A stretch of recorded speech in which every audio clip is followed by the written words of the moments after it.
El día que mi jefe llamó a inmigración para denunciarme después de 15 años de servicio, no sabía que yo había guardado meticulosamente cada recibo, cada depósito y cada mensaje de texto desde el primer día.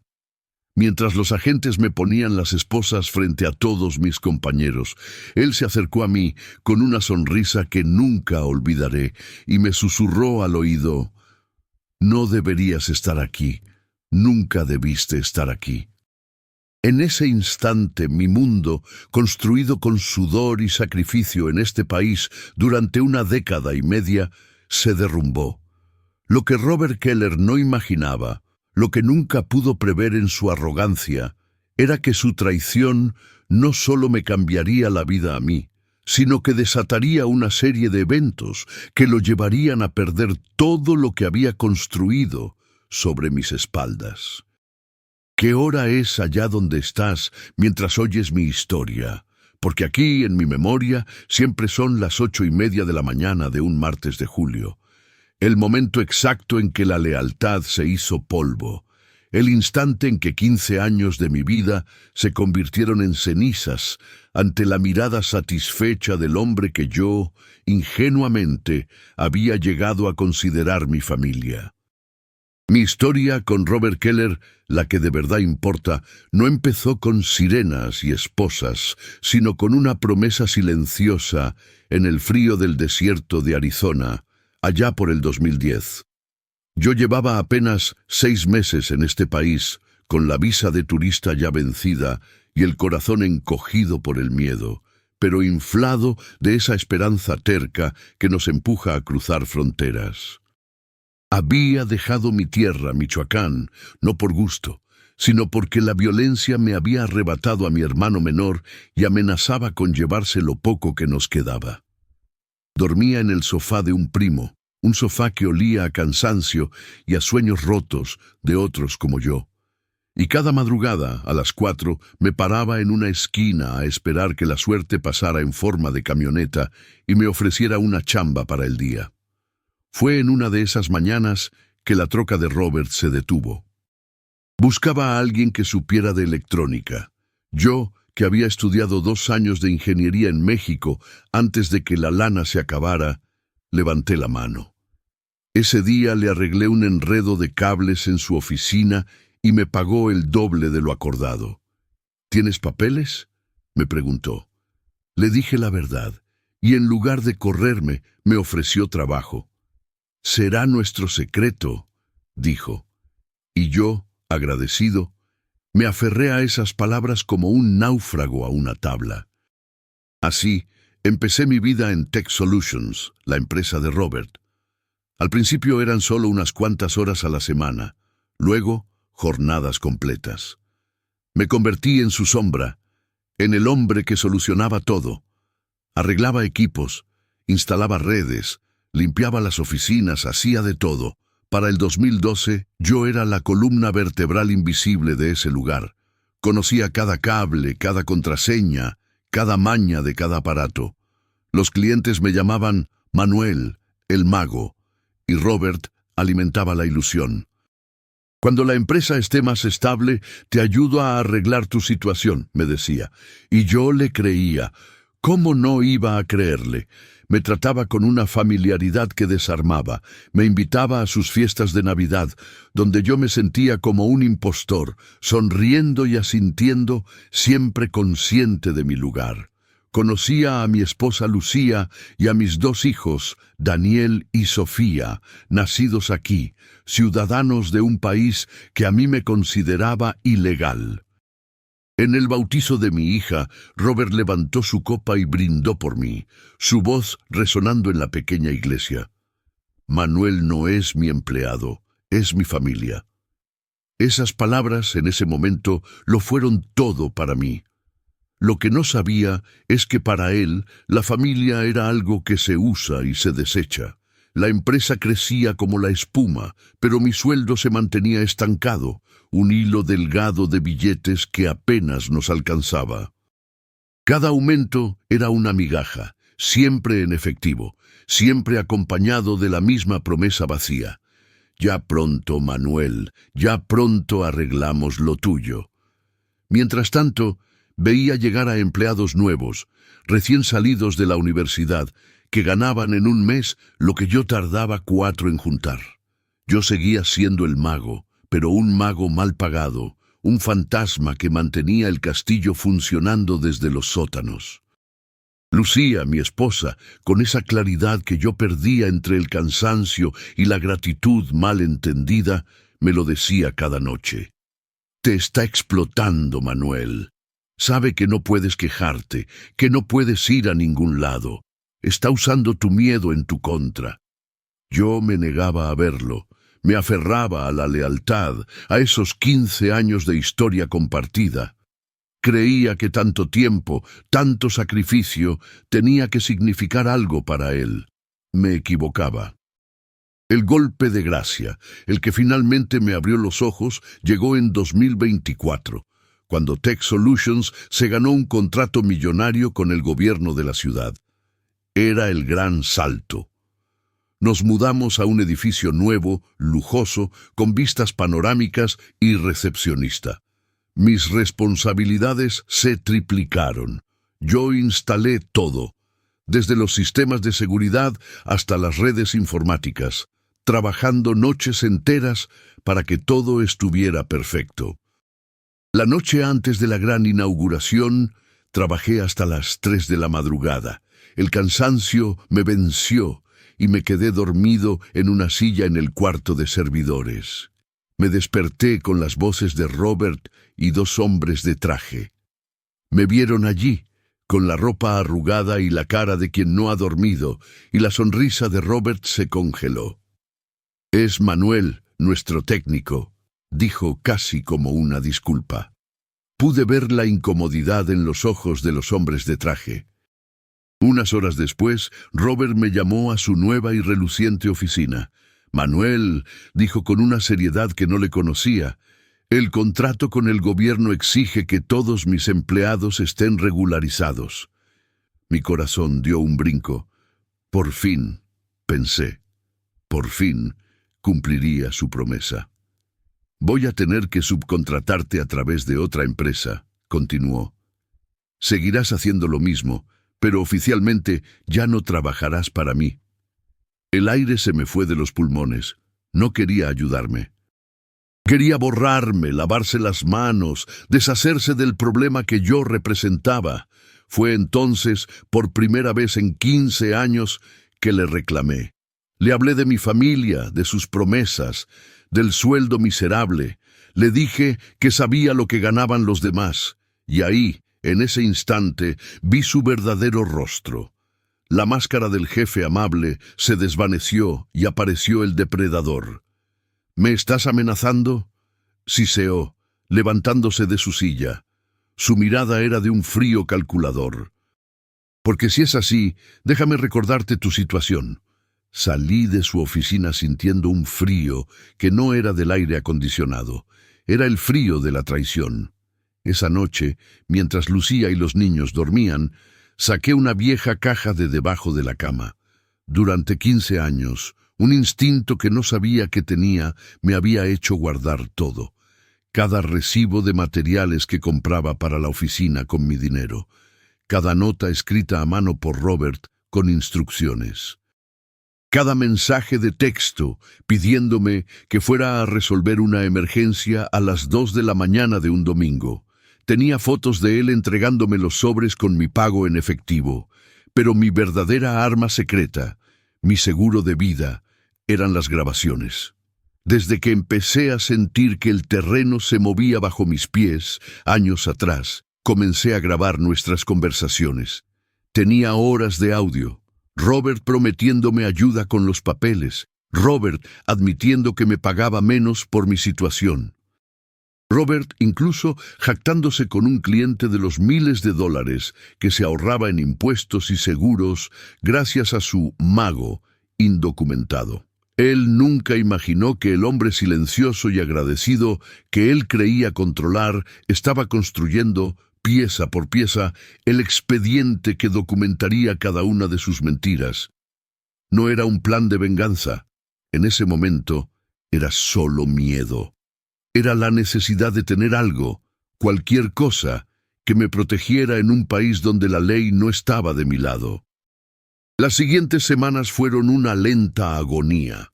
Robert me fue marginando poco a poco. Me quitaba horas, me asignaba tareas humillantes, como clasificar cables viejos en el almacén, mientras Tyler, el joven recién graduado al que yo mismo había entrenado, ocupaba mi lugar. Cada día era un recordatorio de que yo era desechable, y entonces llegó el martes fatídico. Después de una nueva discusión en la que me atreví a exigirle el finiquito que me correspondía por 15 años de trabajo, supe que había cruzado una línea sin retorno. 3 horas después, mientras limpiaba los baños por última vez, las sirenas rompieron la mañana. Vi a los agentes de inmigración entrar y lo vi a él, a Robert, señalándome. «Es él», dijo, su voz resonando en el pasillo. «Acabo de descubrir que es ilegal». La mentira, tan descarada, tan cruel, me dejó sin aire. Mientras me esposaban, busqué su mirada. No había ni una pizca de arrepentimiento, solo la fría satisfacción de quien se deshace de un estorbo.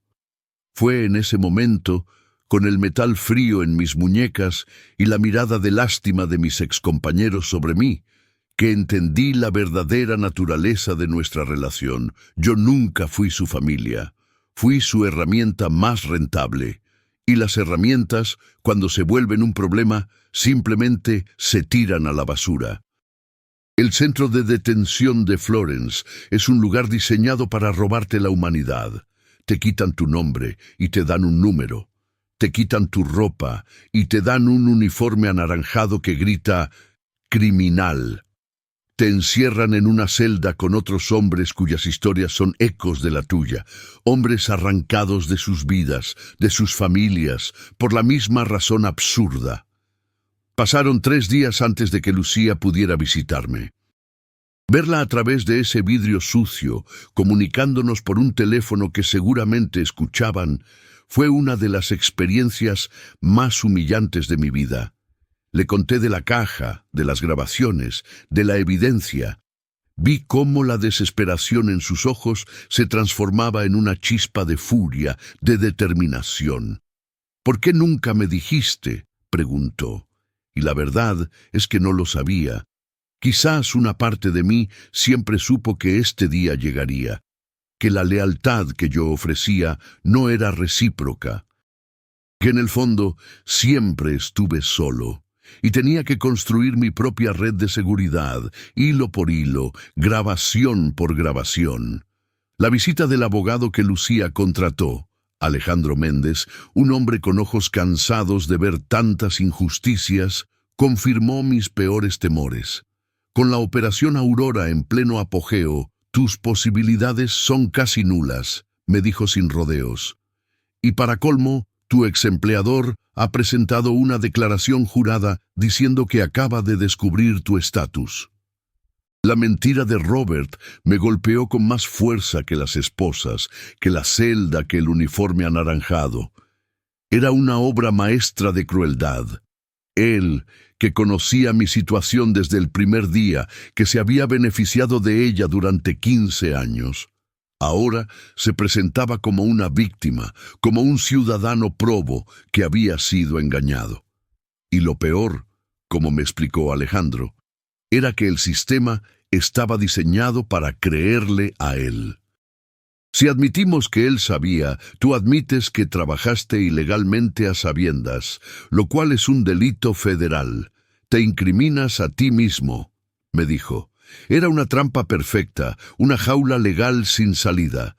Las mismas pruebas que yo había guardado para protegerme ahora podían ser usadas para hundirme más rápido. Sentí una impotencia tan profunda, tan amarga, que por un momento deseé no haber guardado nada, haber vivido en la ignorancia hasta el final. Pero ese sentimiento duró solo un instante. Luego, la rabia tomó su lugar, una rabia fría y paciente. Robert había jugado su carta, pero no sabía que yo todavía tenía un as bajo la manga, uno que no dependía de la clemencia de un juez, sino de la voracidad del escrutinio público. Los días en Florence se arrastraban con una monotonía aplastante.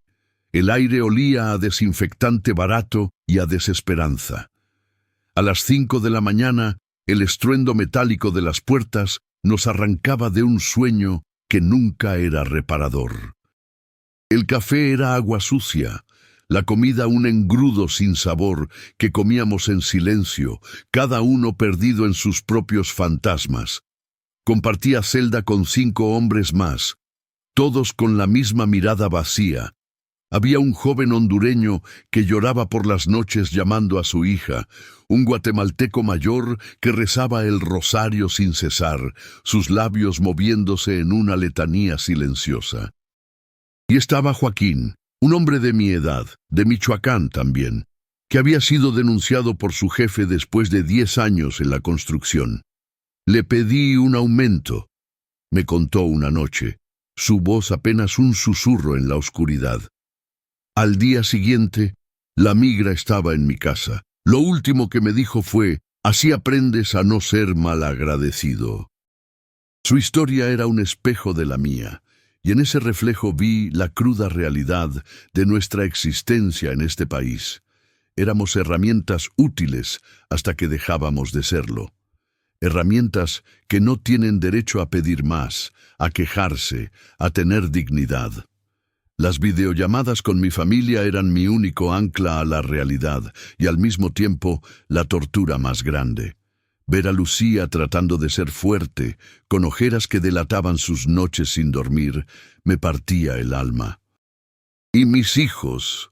Daniel, con sus 12 años, ya entendía demasiado. Me miraba con una seriedad impropia de su edad, asumiendo un rol de hombre de la casa que nadie debería tener que asumir tan pronto. Pero era Sofía, mi pequeña de 8 años, la que me desarmaba por completo. «Papi, ¿cuándo vienes a casa?», preguntaba cada vez, su vocecita atravesando el auricular y mi corazón. «El refrigerador hace un ruido raro y mamá no sabe cómo arreglarlo. Tú sí sabes». ¿Cómo le explicas a una niña que su papá, su héroe, el que arregla todo, está encerrado en una jaula?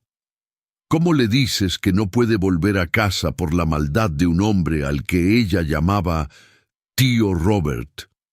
Cada llamada terminaba con un nudo en la garganta y una promesa que no sabía si podría cumplir. «Pronto, mi amor. Papá volverá muy pronto». Y colgaba, sintiéndome el peor de los mentirosos. Una semana después de mi detención, la esperanza que me quedaba se extinguió. Un guardia se acercó a mi litera y me entregó un sobre.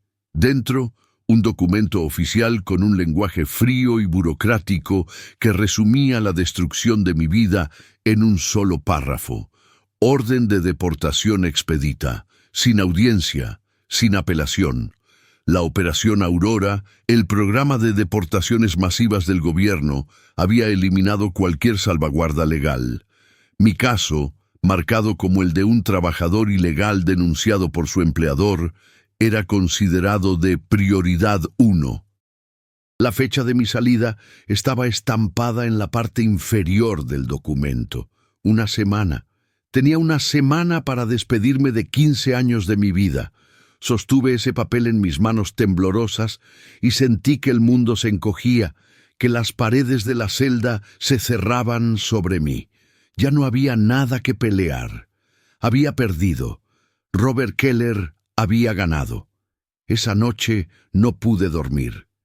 Me quedé mirando el techo, escuchando la respiración de los otros hombres, y un pensamiento oscuro cruzó mi mente. Si iba a perderlo todo, si me iban a borrar de la vida de mi familia, Robert no iba a celebrar su victoria tan fácilmente. No era venganza lo que sentía, o quizás sí, pero era algo más. Era una necesidad visceral de justicia.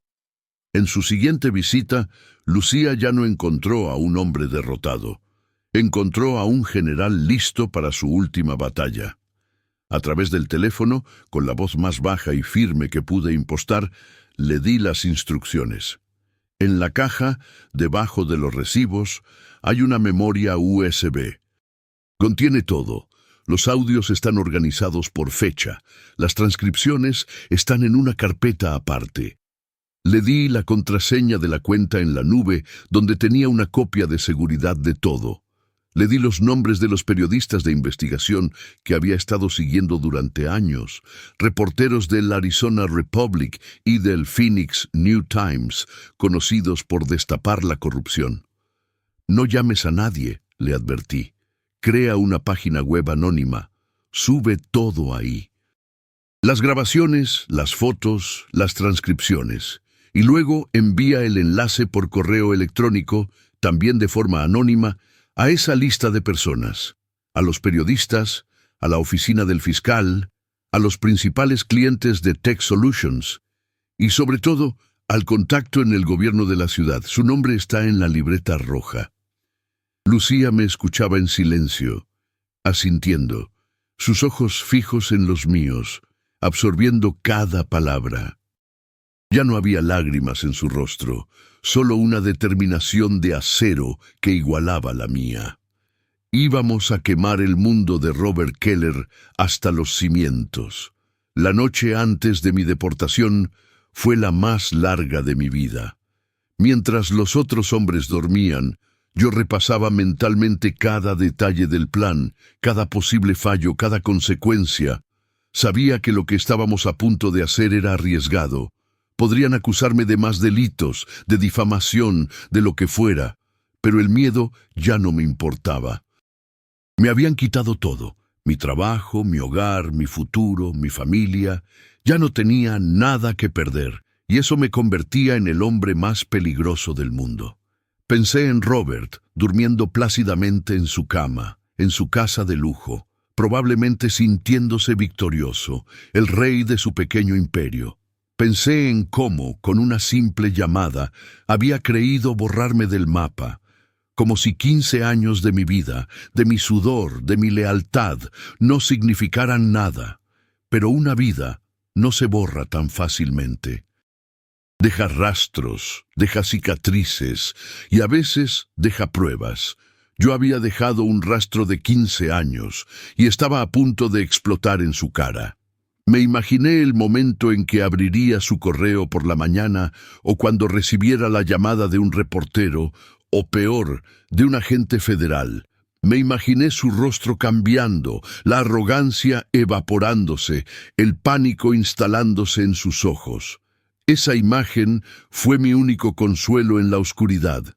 La última visita fue un desgarro.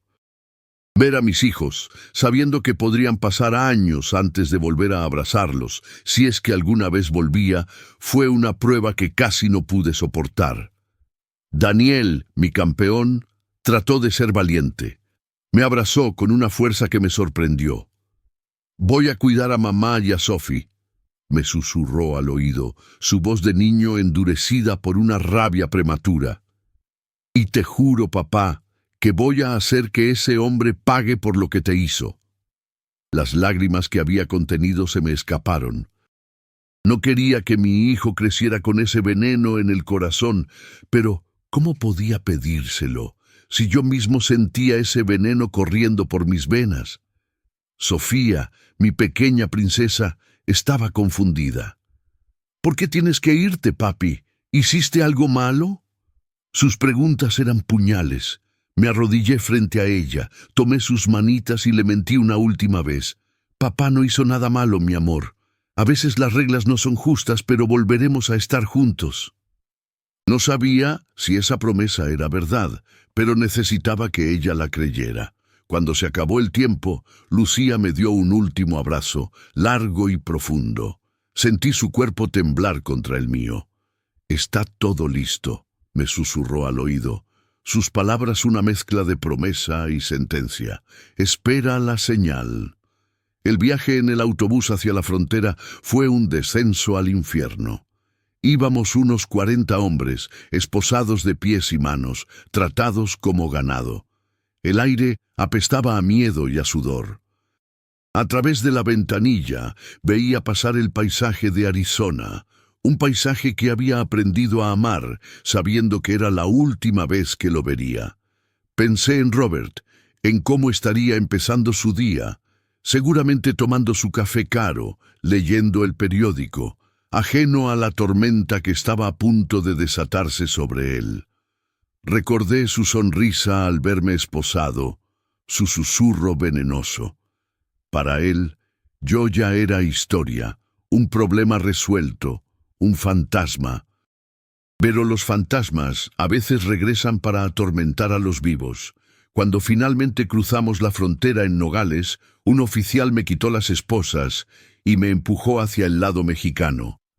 «Avanza», me ordenó, y con ese empujón, 15 años de mi vida en Estados Unidos terminaron.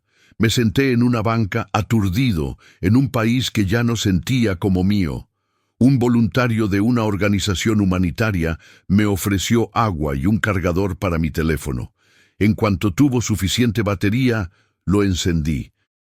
La avalancha de mensajes y notificaciones fue instantánea, y entre ellos un correo de Lucía con un solo enlace. Lo abrí con manos temblorosas, y ahí estaba, nuestra bomba nuclear, una página web simple, con un título en letras grandes y rojas, La verdad sobre Robert Keller y Tech Solutions. La página era brutal en su simplicidad, fondo negro, letras blancas, no había diseño, solo la cruda y abrumadora verdad.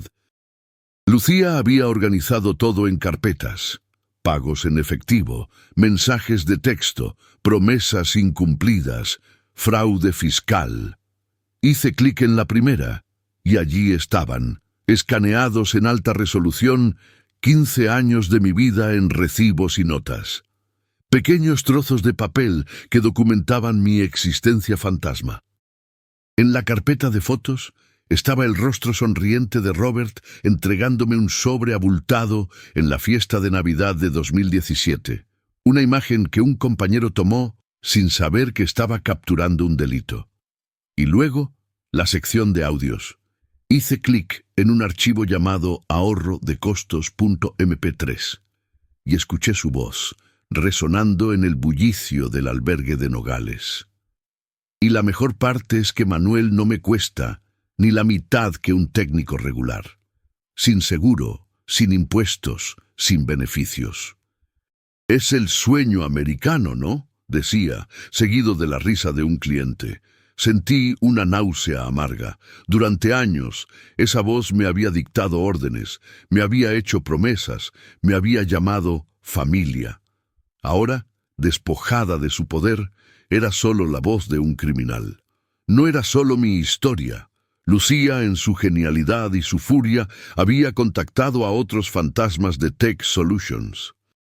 Encontró a través de redes sociales al jardinero salvadoreño que Robert despidió sin pagarle, a la señora de la limpieza que denunció después de que ella se lastimó la espalda en la oficina.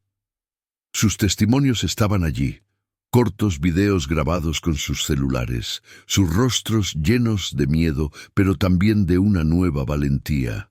Juntas, nuestras historias pintaban un patrón innegable de explotación sistemática. Robert no era solo un mal jefe, era un depredador que se alimentaba de la vulnerabilidad de mi gente. La página web no era solo mi venganza, era un grito colectivo, y ese grito estaba empezando a hacer eco.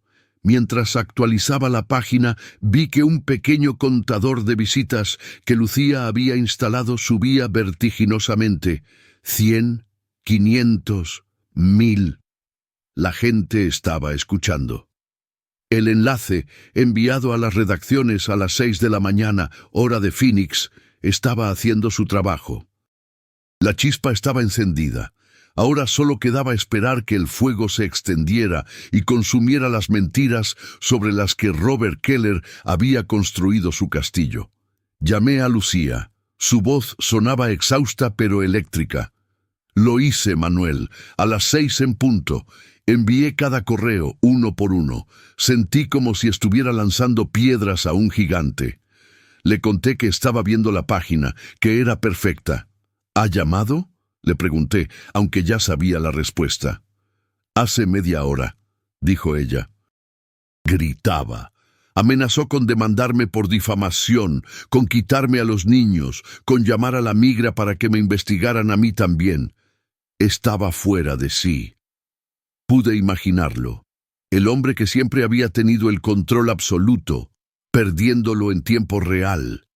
Le dije que tenía más grabaciones, continuó Lucía, y que si se atrevía a hacer algo, publicaría la conversación donde discute con su contador cómo esconder mis pagos para evadir al IRS. Se quedó en silencio Manuel, y luego colgó. En ese silencio, en esa llamada cortada, escuchamos el primer crujido de su imperio derrumbándose. Por primera vez en 15 años, el miedo había cambiado de bando, y se sentía como respirar después de haber estado a punto de ahogarse. Mientras el mundo digital de Robert se incendiaba en Phoenix, mi realidad en Nogales era cruda y análoga. Dormía en una litera en el albergue San Juan Bosco, rodeado de hombres cuyas miradas reflejaban mi propio desarraigo. Comíamos frijoles y arroz en platos de plástico, escuchando las historias de los recién llegados, cada una un nuevo capítulo en el gran libro de la crueldad fronteriza. Un psicólogo del albergue, Héctor, un hombre amable con la sabiduría de quien ha escuchado demasiado dolor, me explicó que estaba en duelo. Estás de luto por una vida, Manuel, por una versión de ti mismo que fue aniquilada. Permítete sentir la rabia, la tristeza. No eres solo un deportado, eres un sobreviviente de un trauma profundo. Sus palabras me dieron permiso para sentir, para no tener que ser fuerte todo el tiempo. Por las noches hablaba con mis hijos. Daniel me contaba con una emoción contenida cómo un blog de noticias tecnológicas había retomado la historia. Sofía me decía que me extrañaba y me preguntaba cuándo volvería a casa para arreglar el refrigerador. Y yo, colgado de esa pequeña conexión, vivía en dos mundos, el de la justicia implacable que se desarrollaba a kilómetros de distancia, y el de este limbo polvoriento donde mi única posesión era una cama prestada. La historia explotó. Lo que comenzó como un artículo en un periódico local de Phoenix fue retomado por medios nacionales. El mago traicionado, la doble cara del gurú tecnológico Robert Keller. El titular estaba en todas partes. La página web que Lucía creó se volvió viral. De repente, yo no era un número de deportado. AXXX. Era Manuel Sánchez, el técnico fantasma, el hombre que había guardado 15 años de secretos. Empezaron a llegar mensajes a un correo que Lucía había creado. Mensajes de apoyo de extraños. Mensajes de otros trabajadores inmigrantes compartiendo sus propias historias de explotación. Un abogado de derechos civiles de California ofreció sus servicios pro bono. Un sindicato de trabajadores tecnológicos emitió una declaración condenando a Tech Solutions. Mi historia se había convertido en un símbolo de algo mucho más grande, y eso aterraba a Robert Keller más que cualquier demanda. Porque su crimen ya no era solo haber explotado a un hombre, era haberse convertido en el rostro de la hipocresía de todo un sistema. Y ese es un estigma que ninguna cantidad de dinero puede borrar. El golpe definitivo llegó 10 días después de mi deportación. Estaba en la pequeña oficina de don Javier, el dueño del taller de reparaciones donde había conseguido una chamba, cuando mi teléfono sonó. Era Miguel, nuestro vecino. Su voz era un torbellino de emoción. «Manuel, prende las noticias. ¡Ahora!». Busqué en internet la señal en vivo de un canal de Phoenix, y allí estaba, la fachada de cristal del edificio de Tech Solutions. Pero esta vez no había ejecutivos entrando y saliendo. Había agentes federales. Hombres con chalecos del FBI y del IRS, entrando con órdenes de registro. saliendo con cajas de documentos y torres de computadoras. La reportera en la escena hablaba de una investigación federal a gran escala por fraude fiscal, violaciones laborales y obstrucción a la justicia.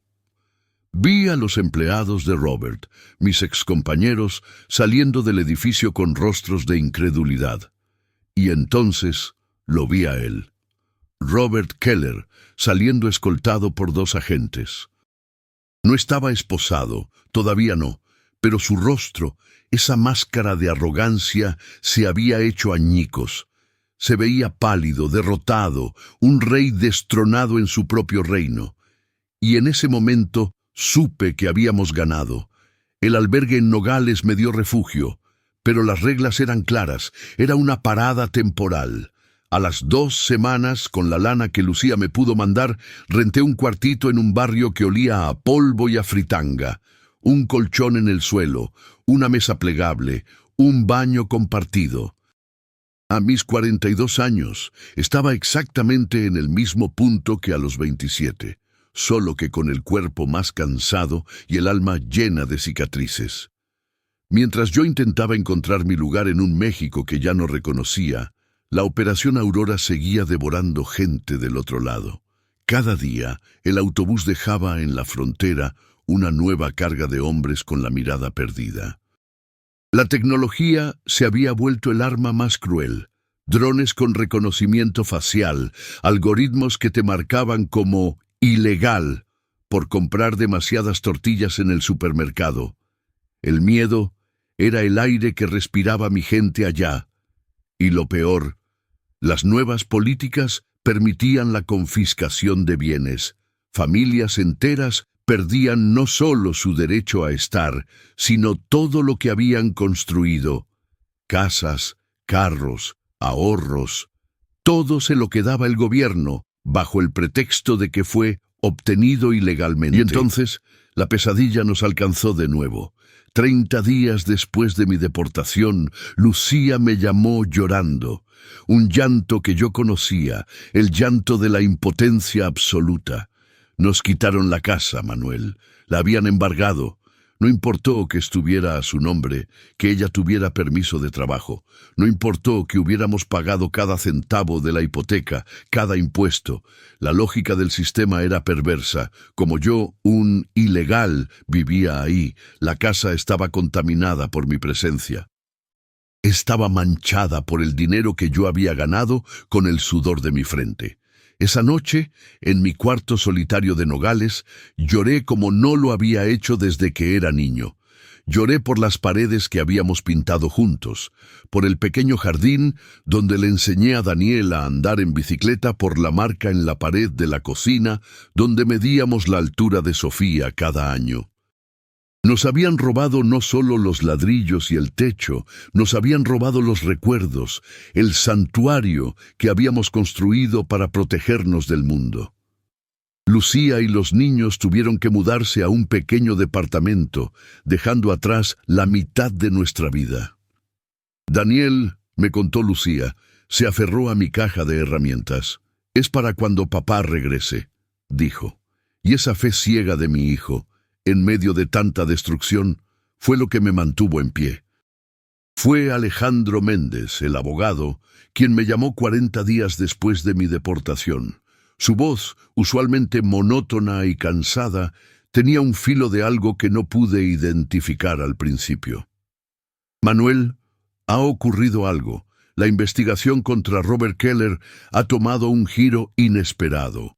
Me contó que los federales, al revisar las computadoras de Tech Solutions, no solo encontraron pruebas del fraude que yo había documentado, sino de un esquema mucho más grande. Falsificación de documentos federales, sobornos a inspectores, una contabilidad paralela para ocultar millones. Tu caso, Manuel, ha destapado una cloaca, me dijo. Y eso te convierte de un simple inmigrante deportado en algo mucho más valioso para ellos. No entendía a qué se refería. ¿Qué significa eso para mí?, pregunté, sin atreverme a albergar ninguna esperanza. Entonces identifiqué el tono en su voz. Era emoción. Significa, dijo, y pude casi escuchar su sonrisa, que podrías calificar para una visa U, una visa para víctimas de crímenes que son testigos cooperantes en una investigación federal de importancia. Una posibilidad, una palabra que no había escuchado en meses, una pequeña grieta de luz en la oscuridad absoluta. La visa U. Me aferré a esas dos palabras como si fueran un salvavidas. Alejandro me explicó que era un camino largo, incierto, pero por primera vez era un camino. Mi testimonio, el de la víctima principal que había destapado todo el tinglado, ahora era crucial para los fiscales. Ya no era solo el ilegal que Robert había desechado, era la llave para encerrarlo por años. Esa noche, en la videollamada, les conté a Lucía y a los niños. Vi cómo los hombros de Lucía, tensos por semanas de miedo y tristeza, se relajaban un poco. Vi a Daniel sonreír de verdad por primera vez desde que me fui. Y Sofía, mi pequeña Sofía, me mostró un dibujo que había hecho, los 4 juntos de la mano bajo un sol sonriente. «Para cuando vuelvas, papi», me dijo. Y por primera vez sentí que mi promesa de volver no era una mentira piadosa, sino una posibilidad tangible. Mientras tanto, la caída de Robert se aceleraba. Tech Solutions había perdido casi todos sus contratos importantes. Su nombre era sinónimo de corrupción en la prensa de Arizona. El depredador estaba herido, sangrando, y yo, desde mi exilio en Nogales, observaba cada paso de su agonía. Entonces, cuando creía que la historia no podía dar más giros, recibí un correo electrónico de un remitente desconocido. «Soy Sharon Keller», decía, «la esposa de Robert. Necesito hablar contigo. Hay cosas que no sabes, cosas que podrían ayudarte». Mi primer instinto fue pensar que era una trampa. La esposa del hombre que me había destruido, queriendo ayudarme, era absurdo. Le reenvié el correo a Alejandro, quien me aconsejó cautela. «Escucha lo que tiene que decir, pero no te comprometas a nada. Graba la conversación». Acordamos una videollamada. Cuando su rostro apareció en mi pantalla, me sorprendió. La mujer elegante y sonriente que recordaba de las fiestas de Navidad había desaparecido. En su lugar había una mujer con la mirada vacía y la piel pálida de quien ha vivido un infierno. «Manuel», comenzó, su voz apenas un susurro, «quiero pedirte perdón. No por Robert, por mí. Por haber visto lo que pasaba durante años y no haber hecho nada». Sus palabras me desarmaron. No esperaba una disculpa, esperaba una amenaza, un soborno, una trampa. Pero lo que vino después fue una avalancha de secretos que sellarían el destino de Robert para siempre. Sharon me lo contó todo, no solo la explotación, sino el sistema. Cómo Robert mantenía 2 libros de contabilidad, uno para el IRS y otro real. Cómo sobornaba a inspectores para que no revisaran sus prácticas laborales. Y lo más escalofriante, cómo tenía un contacto dentro de la oficina de inmigración que le avisaba de posibles redadas y le daba consejos sobre cómo deshacerse de empleados problemáticos como yo. «¿Por qué me cuentas esto ahora?», le pregunté todavía incrédulo. Sus ojos se llenaron de lágrimas. «Porque lo que te hizo a ti, después de 15 años, fue la gota que derramó el vaso. Y porque», hizo una pausa, «porque encontré algo que tienes que ver». Compartió su pantalla. Era un correo electrónico, de Robert a su contacto en inmigración, fechado 3 meses antes de mi deportación. En él, Robert preguntaba cuál era el procedimiento más limpio para denunciar a un empleado de largo tiempo sin que la empresa se viera implicada. La respuesta detallaba paso a paso cómo fingir que acababa de descubrir mi estatus. «Lo estuvo planeando durante meses, Manuel», dijo Sharon con la voz rota. «No fue una reacción a tu petición de aumento. Ya había decidido deshacerse de ti». La premeditación. Esa fue la puñalada final. Saber que durante meses, mientras yo le seguía mostrando lealtad, mientras trabajaba hasta tarde para su gran inauguración, él ya estaba tejiendo la red para deportarme. Fue una traición de una frialdad que mi mente apenas podía procesar. Hay más, continuó Sharon. He estado copiando documentos, correos, grabaciones. Tengo todo lo necesario para demostrar no solo lo que te hizo a ti, sino el esquema completo. ¿Por qué arriesgarte así? Es tu esposo, le dije. Una sonrisa triste se dibujó en su rostro. Solicité el divorcio la semana pasada, y lo hago porque es lo correcto y porque... Su voz se quebró de nuevo. Porque yo también fui indocumentada una vez, Manuel. La revelación me dejó sin palabras. Me contó su historia. Una joven canadiense con una visa de estudiante vencida que conoció a un joven y ambicioso Robert. Él la ayudó a conseguir papeles falsos y luego usó ese secreto para controlarla durante años. Siempre me recordaba que podía denunciarme por fraude migratorio si lo dejaba, confesó. Viví con ese mismo miedo que tú sentiste cada día durante 15 años. Su historia lo cambió todo. Ya no era la esposa de mi enemigo, era otra víctima, una prisionera en una jaula de oro. Su lucha era mi lucha. Antes de terminar la llamada, Sharon me hizo una promesa.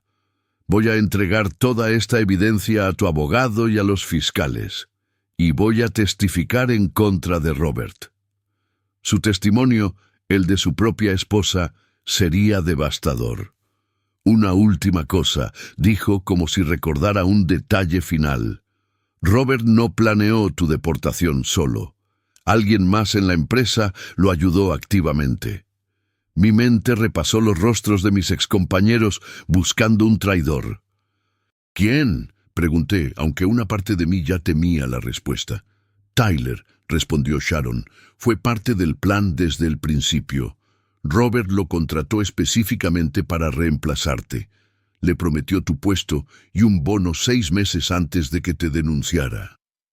El dolor de esa revelación fue casi físico. Tyler, el muchacho al que le había enseñado todo, al que había tratado como a un hermano menor. Cada cerveza después del trabajo, cada pregunta sobre mi familia, cada gracias, Manuel, eres el mejor. Todo había sido una mentira. Estaba entrenando a mi propio verdugo. Esa noche, cuando hablé con Lucía, le conté todo. La historia de Sharon, la traición de Tyler, la evidencia irrefutable. La esperanza en su voz era palpable.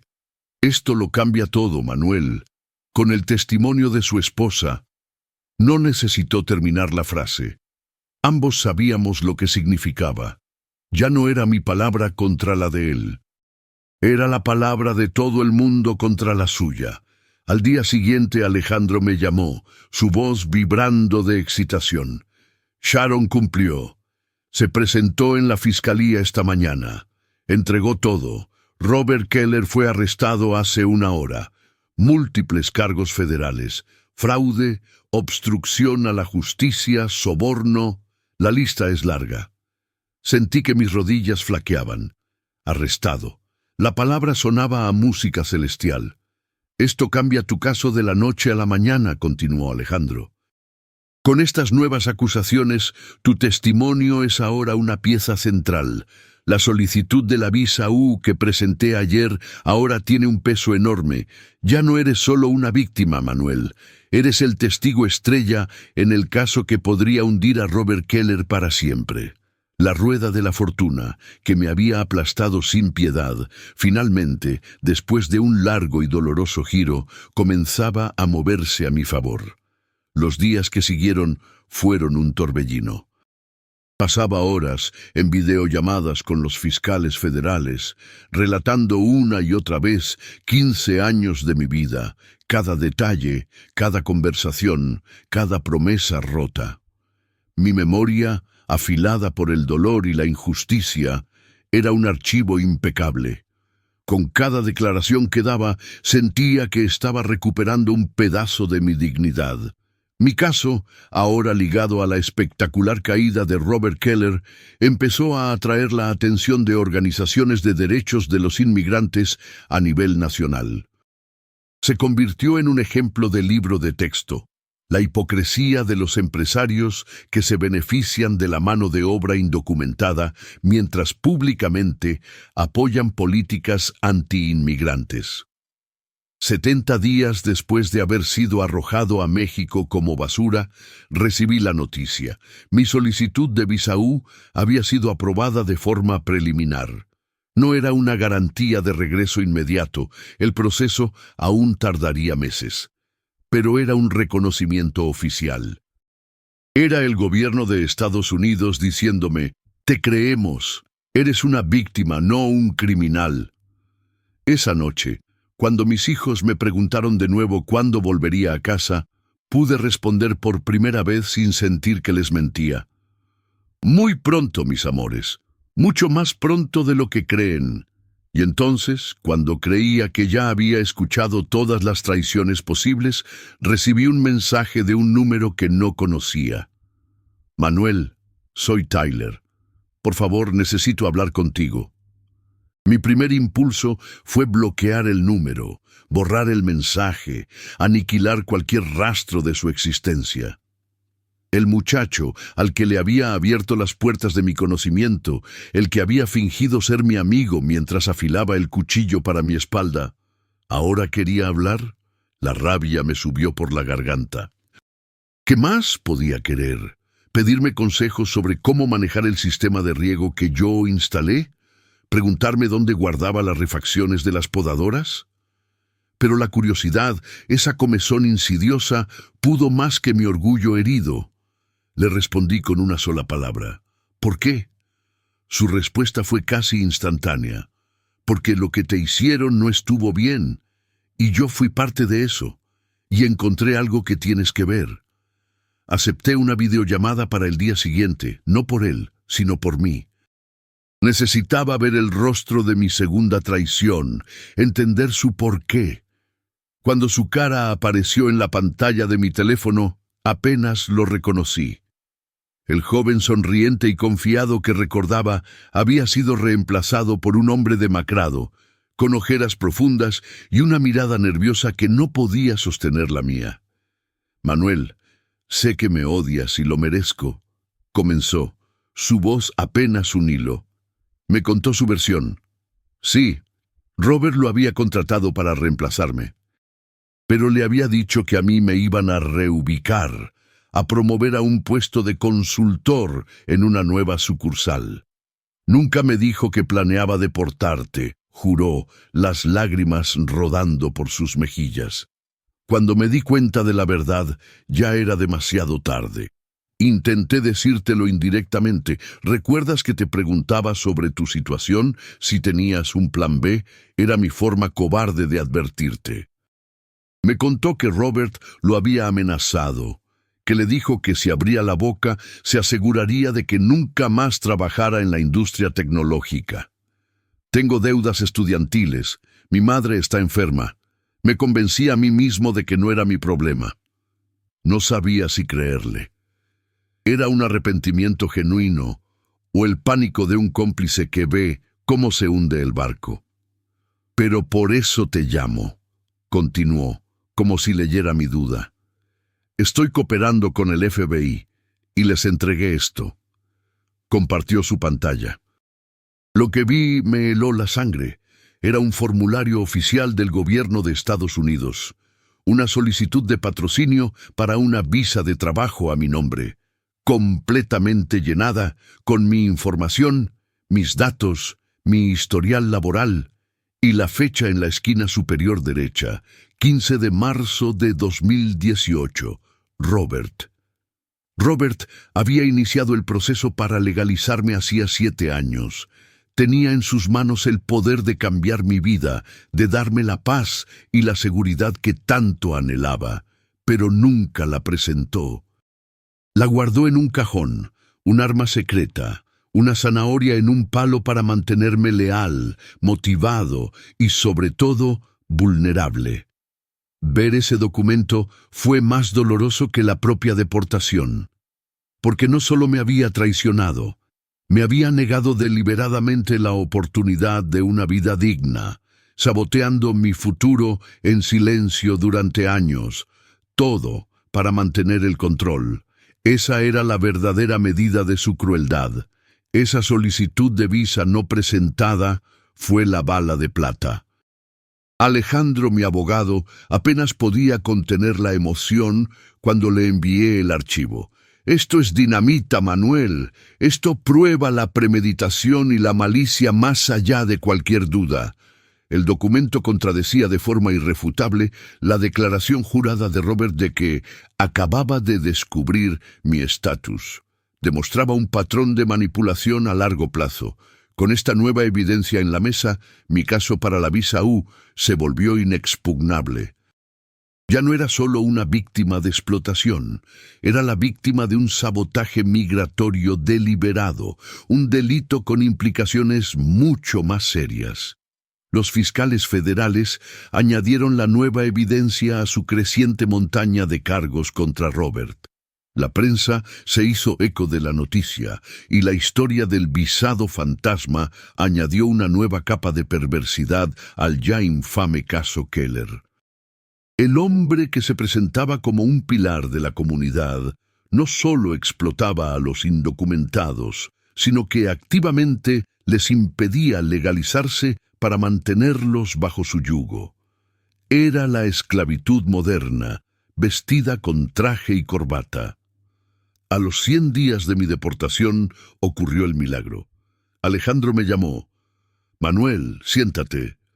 Su tono era solemne. «El juez, con la recomendación de la Fiscalía y dada la naturaleza excepcional de tu caso como testigo principal, ha aprobado un permiso humanitario temporal. Puedes regresar a Estados Unidos para testificar en persona». El teléfono casi se me cae de las manos. Regresar. Legalmente, pisar de nuevo el suelo que me había expulsado. No era una solución permanente, pero era un puente. Una oportunidad de cruzar de vuelta desde el infierno. Tenía 90 días. 90 días para abrazar a mis hijos, para dormir junto a mi esposa, para mirar a los ojos a la justicia que ahora me llamaba por mi nombre. La noticia se sintió como un sueño, una fantasía febril. Después de meses de sentirme como un fantasma, de repente volvía a ser real. Volvía a tener un lugar en el mundo, aunque fuera temporalmente, y esos 90 días, juré, los usaría para asegurarme de que la justicia fuera completa. El viaje de regreso fue la antítesis de mi expulsión. No más autobuses destartalados ni miradas de desprecio. Volé de Hermosillo a Phoenix. En el control de inmigración del aeropuerto, entregué mi pasaporte mexicano y el permiso humanitario con manos temblorosas. El oficial, un hombre joven de rostro serio, escaneó los documentos. Su computadora pareció tardar una eternidad. Me miró, luego al papel, luego a mí de nuevo. Yo contuve la respiración. Una parte de mí todavía esperaba que algo saliera mal, que me dijeran que todo era un error. Entonces, el oficial levantó el sello y lo estampó en mi pasaporte con un golpe seco y sonoro. «Bienvenido de vuelta, señor Sánchez», dijo. Esas palabras, esas simples palabras me hicieron temblar. Al otro lado de la puerta de cristal, vi a Alejandro esperándome, no con un uniforme, sino con una sonrisa, no para deportarme, sino para darme la bienvenida. La justicia, a veces, tiene un rostro inesperadamente amable. Pero nada, absolutamente nada, se compara con el momento en que llegué a la pequeña casa que Miguel, nuestro vecino, le había prestado a mi familia.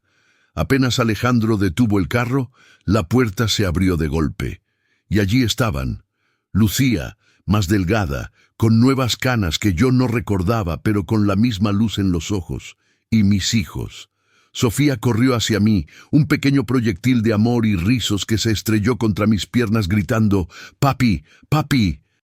La levanté en brazos, enterrando mi rostro en su cabello, respirando su olor, asegurándome de que era real. Y entonces vi a Daniel, mi niño, mi campeón, parado en la puerta, tratando de mantener la compostura de hombrecito que se había impuesto, pero con los labios temblando y los ojos inundados. Solté a Sofía y caminé hacia él. Se lanzó a mis brazos y lloró. Lloró como el niño de 12 años que era, soltando meses de miedo, de rabia, de incertidumbre. Y yo los abracé a los tres, y en ese abrazo, en ese nudo de lágrimas y risas, supe que estaba en casa. No importaba que no fueran nuestras paredes, no importaba el futuro incierto. Estábamos juntos, y eso era todo lo que importaba. Mientras me preparaba para el juicio, para el momento en que tendría que enfrentar a Robert en la corte, recibí otra llamada de Alejandro. «Robert ha aceptado un acuerdo», me informó. «¿Qué? ¿Cómo?», pregunté, sintiendo una extraña mezcla de alivio y decepción. «La evidencia es abrumadora, Manuel, especialmente la solicitud de visa que nunca presentó. Su abogado sabe que un juicio sería un suicidio. Se declarará culpable de múltiples cargos a cambio de una sentencia reducida». La noticia me dejó perplejo. Había pasado semanas mentalizándome para ese enfrentamiento, para mirarlo a los ojos y contar mi verdad, y ahora no sería necesario. «Como parte del acuerdo», continuó Alejandro, «ha firmado una declaración admitiendo que te denunció maliciosamente y que conocía tu estatus desde el principio. Esta admisión formal allana por completo tu camino hacia un estatus legal permanente. Es una victoria total, Manuel. Tenía razón. Era una victoria, pero una victoria silenciosa, sin el estruendo de una batalla final. Robert Keller, el hombre que me había traicionado y humillado, se rendía sin dar la cara. Quizás, después de todo, esa era la justicia más poética. Negarle incluso el escenario para su última actuación. 2 semanas después, asistí a la audiencia de sentencia de Robert. Lucía se quedó con los niños. Yo necesitaba hacer esto solo. No era por odio ni por venganza, o al menos eso me decía a mí mismo. Era para cerrar el círculo, para ver con mis propios ojos el final de la historia. Entré en la misma sala de Tribunal Federal donde se había sellado mi destino. Esta vez yo era un hombre libre en la galería, y él era el acusado, vestido con el uniforme anaranjado de los presos. Cuando lo hicieron entrar, esposado, apenas lo reconocí. El hombre corpulento y arrogante que había construido un imperio se había encogido. Estaba más delgado, con la mirada perdida y un temblor en las manos que no podía controlar. Nuestros ojos se cruzaron por un instante. En los suyos no vi maldad, ni siquiera arrepentimiento. Solo vi un vacío inmenso, el vacío de un hombre que lo había apostado todo a su propia soberbia y lo había perdido. En ese momento, la rabia que había alimentado durante meses se disipó, reemplazada por una extraña y desoladora lástima. Cuando el juez le preguntó si tenía algo que decir antes de dictar sentencia, Robert se puso de pie, sus movimientos torpes y lentos. «Su señoría», comenzó, su voz un murmullo ronco, «lo que le hice al señor Sánchez estuvo mal. Me aproveché de su situación, de su lealtad. No hay excusa». Sus palabras sonaban ensayadas, vacías, las palabras de un hombre que sabe lo que tiene que decir para quizás rascar unos meses de su condena. No me miró mientras hablaba. Su mirada estaba fija en el juez, en la única persona que ahora importaba en su universo reducido. No sentí nada al escuchar su disculpa. No sentí validación ni cierre. Era demasiado poco, demasiado tarde. 15 años de mi vida no se podían borrar con una frase memorizada. La verdadera justicia no estaba en sus palabras, sino en su uniforme anaranjado, en las esposas, en la pérdida total de su poder. La verdadera justicia era que yo estaba allí, libre, escuchándolo, y él estaba allí, prisionero de sus propias acciones. El juez fue implacable. «Señor Keller», dijo, su voz resonando en la sala silenciosa, «usted no solo violó las leyes de esta nación, usted traicionó la decencia humana. Explotó a un hombre que le dio 15 años de lealtad incondicional, lo desechó como a basura y luego intentó destruir a su familia por pura malicia. Sus crímenes no son solo económicos, son una ofensa a los valores sobre los que este país dice estar fundado». Robert escuchaba con la cabeza gacha. Por los cargos de fraude fiscal, obstrucción a la justicia y violaciones laborales múltiples, lo sentencio a 9 años en una prisión federal. 9 años. El número flotó en el aire. Además, el juez ordenó la restitución completa de todos los salarios no pagados y daños a mí y a las otras víctimas que habían salido a la luz, una cifra que superaba el $1.000.000. Su imperio no solo se había desmoronado, ahora sus cenizas servirían para reconstruir una pequeña parte de lo que él había destruido. Salió de la sala, escoltado por los alguaciles, sin volver a levantar la mirada. El capítulo de Robert Keller en mi vida, finalmente, había terminado. Al salir del tribunal, me encontré con una nube de reporteros. Cámaras, micrófonos, preguntas gritadas. Alejandro me había preparado para esto. «No tienes que decir nada», me había aconsejado. Pero al ver sus rostros, vi una oportunidad. No para hablar de mí, sino para hablar por los miles de Manuels que siguen en las sombras. Me detuve. Las luces de las cámaras me cegaron por un instante. Durante 15 años, comencé, mi voz sorprendentemente firme. Trabajé honestamente. Pagué impuestos. Crié a mis hijos para que fueran buenos ciudadanos. Mi único crimen fue nacer en el lado equivocado de una frontera y confiar en la persona equivocada. Hice una pausa buscando las palabras correctas. Esta historia no es sobre la caída de un hombre. Es sobre un sistema que permite que hombres como él se enriquezcan con el miedo y la vulnerabilidad de otros. Hoy se ha hecho justicia para mí, pero les pido que no se olviden de los que siguen siendo invisibles, de los que construyen este país en silencio y son tratados como criminales. Su dignidad también importa. Me di la vuelta y caminé, dejando atrás el caos mediático, sintiendo que por fin había usado mi voz no solo para defenderme, sino para luchar por algo más grande. Con mi permiso de trabajo temporal en mano, la vida comenzó a tomar un nuevo ritmo. Reconstruir desde cero a los 42 años es una tarea titánica. Habíamos perdido la casa, los ahorros, la estabilidad, pero teníamos algo que no habíamos tenido en mucho tiempo: un futuro sin miedo. No intenté revivir mi antigua empresa. Estaba ligada a demasiados malos recuerdos.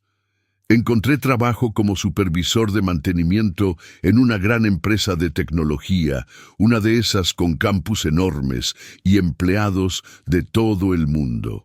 Irónicamente, la notoriedad de mi caso me abrió las puertas. El director que me entrevistó me dijo: «Cualquier hombre que pueda sobrevivir a lo que usted sobrevivió, tiene la resiliencia que necesitamos en nuestro equipo». Mi experiencia, antes una marca de vergüenza, ahora era una medalla de honor. Lucía volvió a trabajar a tiempo completo. Daniel y Sofía se adaptaron a su nueva escuela. Vivíamos en un apartamento rentado, más pequeño que nuestra antigua casa, pero se sentía más como un hogar, porque estaba lleno no de cosas, sino de una paz que habíamos ganado a pulso. 6 meses después de la sentencia de Robert, llegó un sobre grueso por correo. Era del gobierno. Mi solicitud de visa U había sido aprobada oficialmente. Sostuve ese documento en mis manos, esa tarjeta verde que representaba la culminación de una lucha imposible. Era más que un permiso para residir. Era una reivindicación. Era la prueba de que mi historia importaba, de que mi vida tenía valor a los ojos de la ley. Esa misma semana llegó otro sobre.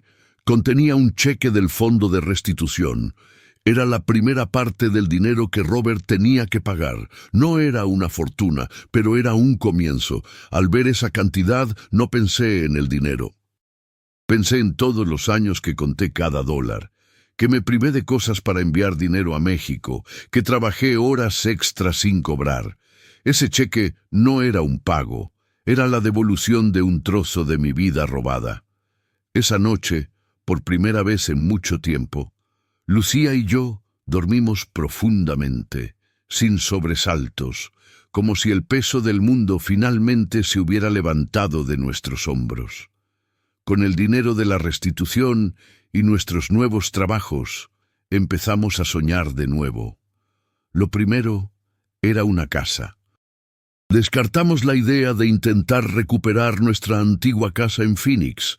Estaba manchada, no solo por el embargo, sino por la sombra de Brad Thompson, el vecino cuya traición había sido el catalizador de la de Robert. Necesitábamos un lienzo en blanco. Encontramos una pequeña casa en Tempe, cerca de un buen distrito escolar y de un parque grande.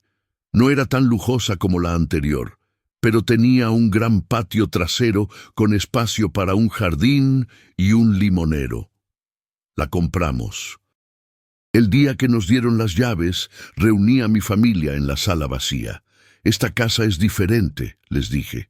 Esta casa no está construida sobre miedo o secretos. Está construida sobre justicia y segundas oportunidades. Este es nuestro verdadero comienzo. Pintamos las paredes nosotros mismos, cada brochazo un acto de reapropiación de nuestro futuro. Daniel escogió un azul brillante para su cuarto, Sofía un amarillo soleado. Y yo planté un rosal en el jardín delantero, un símbolo de que, incluso después del invierno más crudo, la vida puede volver a florecer. Ha pasado un año desde que nos mudamos a nuestra nueva casa. A veces, por la noche, cuando todo está en silencio, pienso en el largo y tortuoso camino que nos trajo hasta aquí. Pienso en Robert, cumpliendo su condena en una prisión federal, un fantasma de su antiguo yo. Pienso en Sharon, que se mudó a otro estado y nos envió una tarjeta de Navidad, deseándonos paz. Pienso en Tyler, quien, según supe, donó el bono que Robert le dio a una organización de ayuda a inmigrantes. Cada uno cosechó lo que sembró. Y nosotros estamos sanando. Las cicatrices siguen ahí, por supuesto. La desconfianza hacia las promesas fáciles. Un ligero sobresalto cuando un carro oficial pasa demasiado lento. Pero esas cicatrices nos recuerdan no solo el dolor, sino también nuestra fuerza. Miro a mis hijos riendo en el patio, creciendo libres y seguros, y sé que cada lucha valió la pena. La traición de Robert casi me destruye, pero al final, sin quererlo, me dio el regalo más grande, una vida sin miedo y una voz que nunca supe que tenía. Si estás pasando por una injusticia, si sientes que estás solo y sin poder, quiero que mi historia te sirva de algo. Guarda tus pruebas, documenta tu verdad y nunca subestimes el poder de tu propia voz. Hoy, un año después de mi regreso definitivo, mi vida ha encontrado una nueva normalidad, una que nunca creí posible. Mi caso, para mi sorpresa, no terminó con la sentencia de Robert, se convirtió en un precedente. Gracias a la investigación federal que destapamos, se abrió un programa especial para revisar los casos de otras familias que Robert y su red habían explotado y deportado a lo largo de los años. Varias de ellas han podido regresar, obtener visas U similares a la mía y empezar a recibir la restitución que les fue negada por tanto tiempo. A veces recibo correos de ellos, de un salvadoreño que ahora vive en California con sus hijos, de una guatemalteca que pudo reabrir su pequeño negocio de catering. Me llaman el que abrió el camino. Yo no me siento un héroe, solo soy un hombre que se negó a ser borrado. Pero si mi dolor sirvió para aliviar el de otros, entonces cada lágrima, cada noche de miedo, tuvo un propósito más allá de mi propia supervivencia. Hace un par de meses, tuve que ir a Phoenix por un asunto de trabajo. Por un impulso conduje por mi antiguo vecindario. Pasé frente a nuestra vieja casa. Una nueva familia vivía allí ahora. Habían pintado la puerta de un color diferente, y en el jardín donde Daniel aprendió a andar en bicicleta, ahora había un columpio. Sentí una punzada de nostalgia, no por la casa en sí, sino por la vida que habíamos tenido allí, por la inocencia que perdimos entre esas paredes. Pero no sentí tristeza, sentí alivio. Esa casa era un capítulo cerrado, un cascarón que habíamos abandonado. Nuestro hogar ya no era un lugar físico atado a un código postal. Nuestro hogar éramos nosotros cuatro, juntos, donde quiera que estuviéramos. Arranqué el coche y me alejé sin mirar atrás, dejando finalmente que los fantasmas de ese lugar descansaran en paz. El mayor regalo que me dio mi estatus legal fue la posibilidad de volver. El verano pasado, por primera vez en 18 años, volé a Michoacán con Lucía y los niños. Mi madre, que ya tiene 75 años, me esperó en la puerta de la casa donde crecí. Abrazarla, sentir su fragilidad en mis brazos, ver sus lágrimas de alegría, fue como cerrar una herida que había llevado abierta la mitad de mi vida. Le presenté a sus nietos, mis hijos americanos, que chapurreaban el español con un acento adorable y miraban todo con ojos de asombro. Ver a Sofía sentada en las rodillas de su abuela, escuchando las mismas historias que yo escuché de niño. Ver a Daniel ayudando a sus primos a arreglar una bicicleta en el patio. Fue la confirmación de que mi lucha había sido por esto. No solo para tener un lugar en Estados Unidos, sino para tener la libertad de pertenecer a ambos mundos, de unir mis raíces con mis alas. La experiencia nos cambió a todos, especialmente a los niños. El trauma dejó su marca, pero también forjó en ellos una resiliencia y una empatía que me asombran.